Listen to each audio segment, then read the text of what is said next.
ጤነኞች ሐኪም አያስፈልጋቸውም፣ ህመምተኞች ግን ያሻቸዋል። ጻድቃንን ወደ ንስሐ ልጠራ አልመጣሁም፣ ኃጢአተኞችን እንጂ።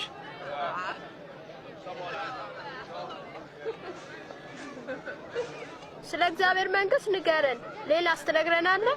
አንተ ታናሽ መንጋ መንግስትን ሊሰጣችሁ የአባታችሁ በጎ ፈቃድ ነውና አትፍሩ። ያላችሁን ሽጡ፣ ምጽዋትም ስጡ። ሌባ በማይደፍረው በማይጠፋው በሰማያት መዝገብ አኑሩ። መዝገባችሁ ባለበት ልባችሁ ይሆናል። ምክንያቱም ሌባ ያገኘው ብልም ደግሞ አያጠፋው። መዝገባችሁ ባለበት ልባችሁ በዚያ ይሆናልና።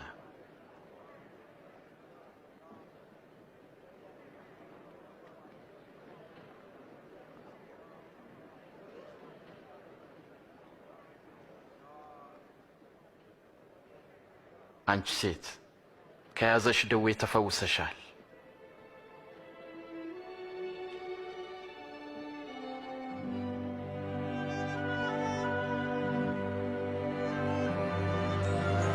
ተመልከት፣ ዳነች። ድንቅ ነው፣ ተፈወሰች። ናናይ ጌታ ሆይ ክበርልኝ።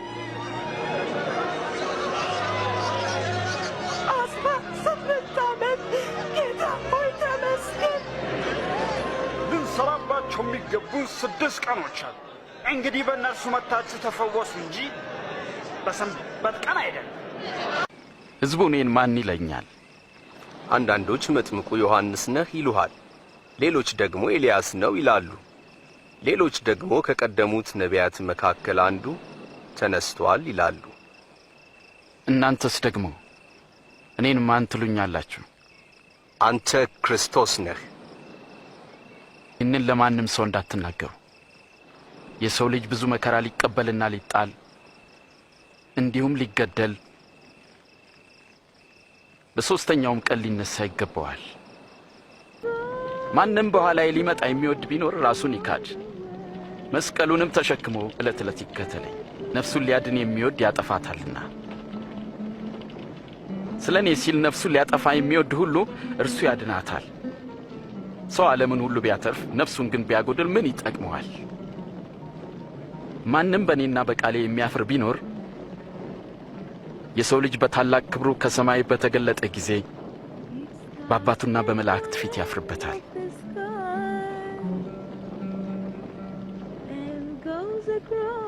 እውነት እላችኋለሁ በዚህ ከሚቆሙት የእግዚአብሔርን መንግሥት እስኪያዩ ድረስ ሞትን የማይቀምሱ አሉ።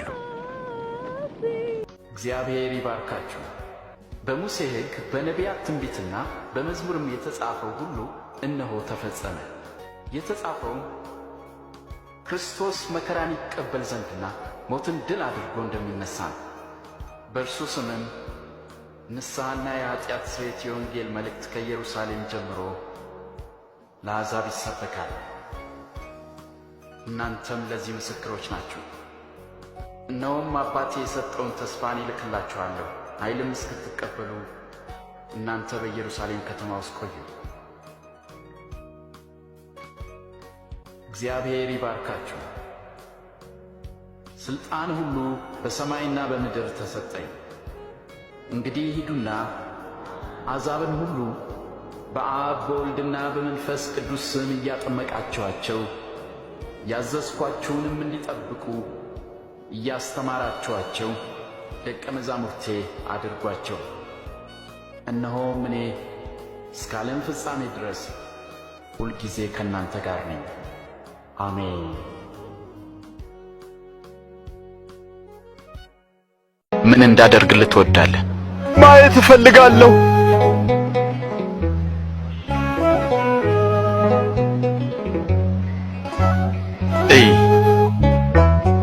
እምነትህም አድነዋል።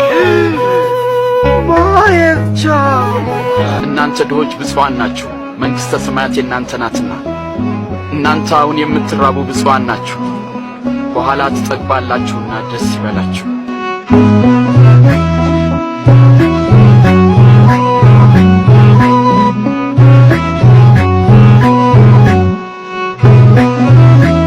ኢየሱስ ሆይ እባክህ አንዷን ልጄን ማርልኝ። ጌታ ሆይ እባክህ ራራልኝ። ገና 12 ዓመቷ ነው። ልትሞትብኝ ነው። እባክህ ከኔ ጋር እንሂድ። ኢያኢሮስ ይበቃል። ኢየሱስ ሆይ ልጅ ሞታለች። ከዚህ በኋላ መምህሩን አታድክመው። አይዞ፣ አትፍራ፣ እመን እንጂ እሷ ትድናለች። አታልቅሱ፣ እሷ ተኝታለች እንጂ አልሞተችም።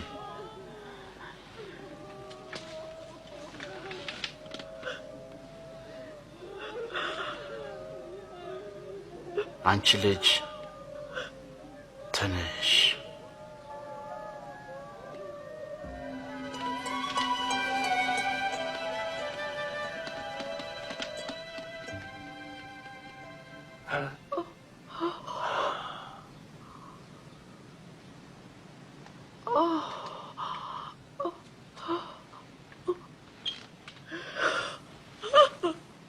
የምትበላውን ስጧት።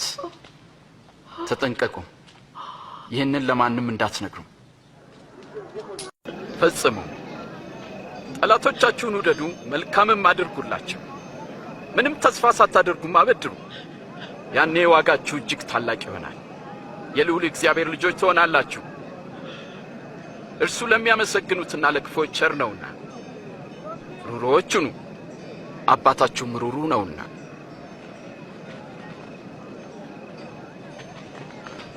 ኢየሱስ ሆይ አድነን።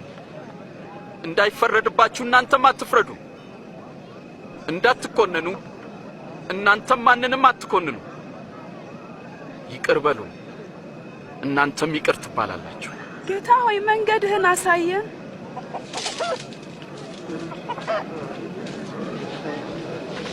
ስጡ፣ ለእናንተም ይሰጣችኋል።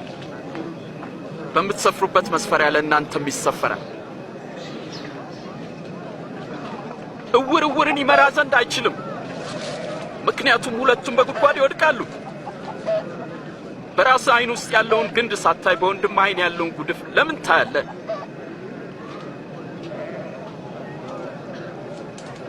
ጌታ ሆይ ምራን። ጌታ ሆይ አንተን እንሻለን። የተሸከመች ማኅፀንና የጠባቸው ጡቶች እንዴት ብፁዓን ናቸው! ብፁዓንስ የእግዚአብሔርን ቃል የሚሰሙና የሚጠብቁም ናቸው።